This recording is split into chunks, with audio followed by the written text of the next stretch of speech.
Isang hating gabi sa liblib na lugar ng South Korea ay namamroblema si Detective Ko.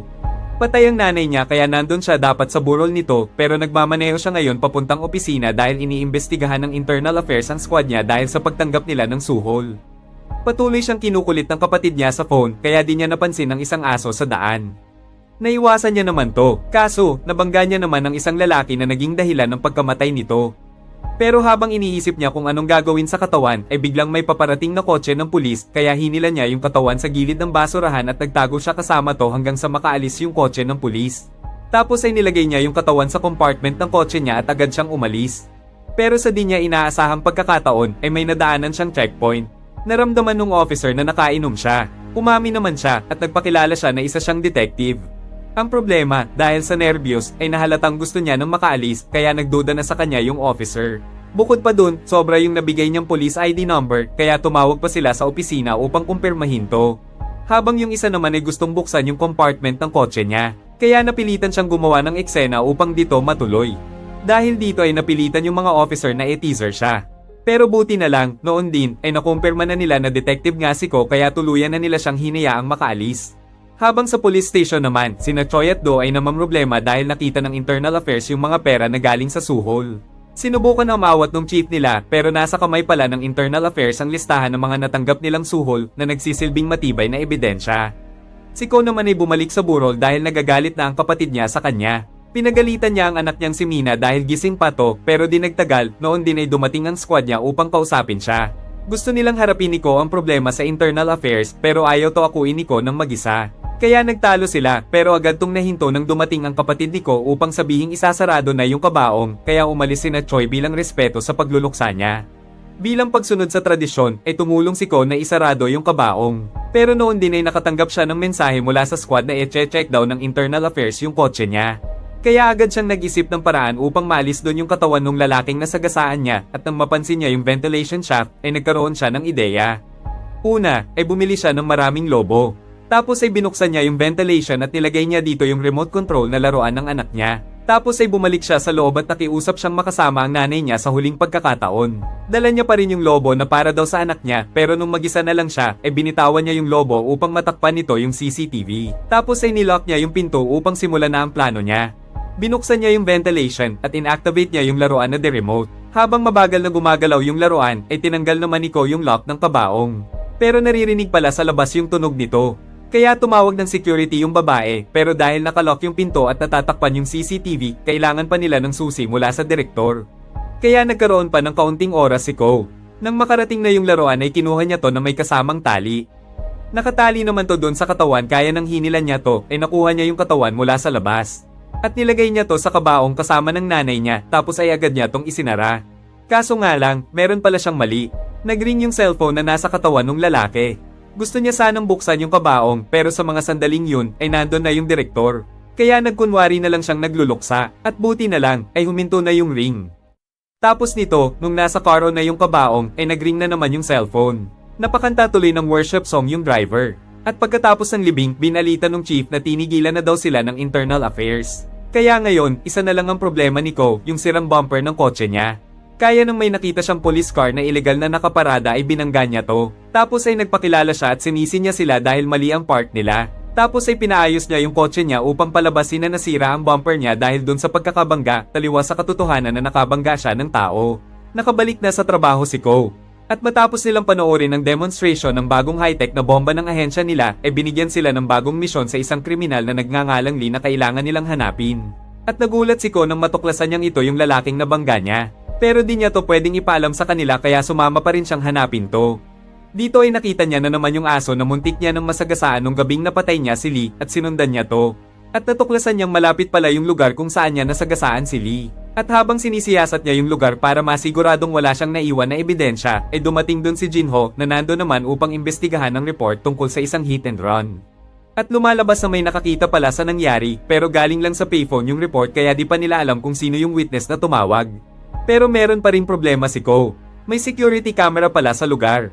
Kaya panunuorin daw nila yung footage para matrace nila yung kotseng nakasagasa. Kaya inatasan ni Chief si Choi na panoorin to. Kaya lalong kinabahan si Ko.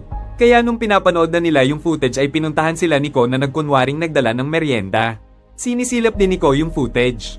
At abot-abot ang kaba niya habang pinapanood to ni na Choi at Jinho. Pero mabuti na lang ay malabo yung kuha sa plate number ng kotse niya dahil mabilis ang takbo nito. Kinagabihan, pinag-usapan nila ng kapatid niya ang tungkol sa gaganaping birthday ni Mina. At bukod pa doon, iniisip ng kapatid niya kung may kalaguyo daw ba ang nanay nila dahil sinabi daw ng manghuhula na may kasamang lalaki ang nanay nila hanggang ngayon. Kinabukasan sa station, nakatanggap ng tawag si Ko mula sa isang witness tungkol kay Lee. Akala naman ni Ko ay prank lang to, pero muli na naman tong tumawag at kahit si Do na ang nakasagot ay si Ko pa rin ang gusto nitong kausapin. At kinabahan si Ko nang tanungin ng caller kung saan niya tinago ang katawan ni Lee. Kaya muli niyang binaba yung telepono pero tumawag naman to sa cellphone niya. Kaya agad siyang lumabas sa building dahil nahalata niyang pinapanood siya nito ngayon. Nagbanta rin to na kapag nagkamali siya ay i-report siya nito. At noon din ay napansin ni Ko ang isang lalaki sa payphone at sigurado siyang ito yung kausap niya. Hinabol niya yung lalaki na sumakay naman sa taxi pero matapos ang nakakapagod na habulan ay hindi niya pa rin to naabutan.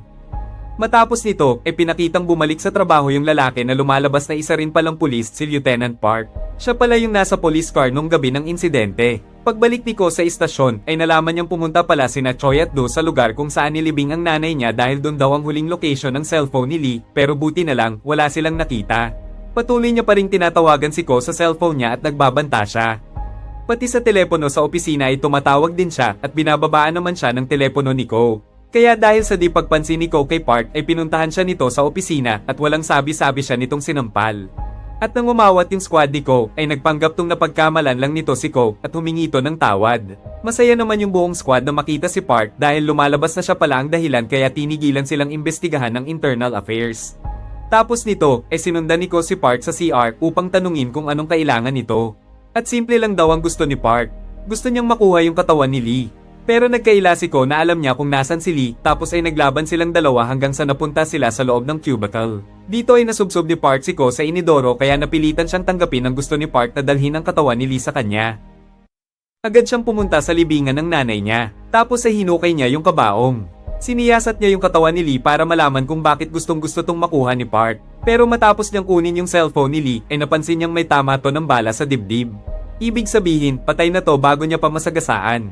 Kaya agad siyang pumunta sa hideout ni Lee upang i-charge yung cellphone nito. Dito ay nakita niya na naman yung aso ni Lee at calling card ng isang sikretong private bank. At noon din ay biglang nagring yung phone ni Lee at sinagot niya to. Sabi nung lalaki sa kabilang linya ay hinahanap daw ni Park si Lee upang tapusin. Kaya pinatrace ni Ko yung number at napag-alaman niyang kasamahan pala to ni Lee na nakatira lang sa malapit kaya agad niya tong pinuntahan. Habang chin-check naman ni Choi yung traffic ticket na dumating para kay Ko at napansin niyang sira na yung bumper ng kotse ni Ko bago pa yung aksidente niya sa police car at tugmato sa kotse na sangkot sa hit and run na nakita nila sa footage. Kay Ko naman ay natagpuan niya na yung kasama ni Lee na si Joe pero tumakbo to nang malaman na pulis siya. Pero hinabol to ni Ko at tagumpay niya tong naabutan. Dinala niya to sa rooftop upang takutin at pilitin na magsalita kaya pinaliwanag ni Joe na masamang pulis si Park. Tinatago nito ang mga nakukuha nilang ilegal na epektos tapos ay binibente niya ang mga ito. At lahat ng kinikita niyang pera ay nilalagay niya sa isang sikretong private bank pero ninakaw ni Lee yung susi niya at tinago to ni Lee sa loob ng katawan niya. Kaya binaril siya ni Park upang mabawi ito. Matapos pawalan si Joe ay agad pumunta si Ko sa bundok upang siyasatin ang katawan ni Lee sa pamamagitan ng metal detector at na-detect niya nga na may nakatago sa ilalim ni Lee. Natagpuan ni Ko ang isang tila capsule pero nabitawan niya to nang biglang dumating si Choi upang arestuhin siya dahil sa hit and run. Habang nasa kotse sila ni Choi ay pinaliwanag ni Ko ang buong pangyayari. Kaya tinanggalan siya ng posas ni Choi. At noon din ay tumawag si Park kay Ko. Pero nang lumabas si Ko upang makipag-usap ay biglang may bumagsak na container sa kotse ni Choi. Babala ni Park na sample lang daw yun. Gusto niyang makuha ang katawan ni Lee kinaumagahan. At nang sinabi ni Ko na sasuko na lang siya sa mga pulis ay naglabas ng isa pang alas si Park. Nandun pala siya sa bahay ni Mina. Kaya nagmadali agad na umuwi si Ko. Pero pagdating niya sa bahay ay wala na dun si Park. Ngayon ay di na siya pwedeng sumuko dahil madadamay ang pamilya niya. Kaya pinagbakasyon niya muna si Mina at yung kapatid niya tapos ay bumalik siya sa istasyon upang kumuha ng mga bala. Napansin niya din yung high-tech na bomba na pinanood nila kanina sa demonstration kaya dinala niya to at nilagay niya sa katawan ni Lee. Tapos ay nilagay niya naman yung detonator kasama ng mga susi niya sa keychain. Kinaumagahan, dinala na ni Ko yung katawan kay Park. Kinuha ni Park yung baril ni Ko at tinapon niya yung mga bala nito pero di niya pinansin yung keychain. Gumamit din siya ng metal detector at nang ma-detect nito yung bomba, inakala ni Park na ito yung hinahanap niya. Tapos ay sinubukan niyang barilin si Ko. Pero banta ni Ko, kapag namatay daw siya, ay may timed email na masesend sa station. Kaya humanga si Park sa kagulangan niya, tapos ay agad na rin tong umalis. Pero di pa to nakakalayo, sumabog na yung bomba at nahulog yung van sa lawa. Dinampot ni Ko yung baril niya at mga bala tapos ay naghintay siya ng ilang minuto upang siguraduhin na patay na talaga si Park. At nang hindi na talaga to lumutang, ay agad siyang umuwi at nilagay niya sa bookshelf yung baril niya at handa na siyang puntahan ng pamilya niya. Pero nang palabas na siya sa pinto, ay biglang dumating si Park at inatake siya nito. Naglaban silang dalawa sa loob ng apartment at natumba ni Park yung bookshelf, kaya naipit yung baril ni Ko at hindi niya na to makuha dahil sumabit yung gatilyo nito sa pako. Tumakbo si Ko sa kabilang kwarto at binarahan niya yung pinto at habang pinipilit tumbuksan ni Park ay umakyat si Ko sa bintana ng kwarto upang makatawid sa kabilang bintana na patungo naman pabalik sa sala. Sinubukan niya muling kunin yung baril pero narinig to ni Park kaya muli na naman silang naglaban. Napunta naman sila sa bathroom kung saan napaso naman ni Ko si Park ng mainit na shower kaya babalikan niya na sana yung baril sa bookshelf pero napansin na rin to ni Park kaya nakipag-agawan siya kay Ko. Pero di inaasahan na nahila nila yung baril na nakasabit yung gatilyo kaya bigla na lang tong pumutok. At tinamaan pala nito si Park. Matapos ng pangyayari ay nagkaroon ng investigasyon sa mga ginawang kalokohan ni Park at sa hit and run ni Ko. Pero pinagtakpan na lang ng mataas na opisyal si Ko para protektahan ng reputasyon ng ahensya nila. Nag-retired naman si Ko upang mas makasama pa ang pamilya at magtatayo na lang sila ng business. Pinaayos niya na din yung libingan ng nanay niya at dito na nagsimula ang swerte niya. Dahil nakita niya dito yung susi na galing sa katawan ni Lee. At dahil sa calling card na nakita niya sa hideout ni Lee, ay pinuntahan niya yung sikretong private bank at ginamit niya yung susi upang buksan ang vault ni Park na naglalaman pala ng napakaraming pera na di niya mauubos habang buhay niya. Panoorin mo rin ang iba pang movie recap sa channel na to at huwag kalilimutan mag-like at subscribe. Salamat po sa panonood!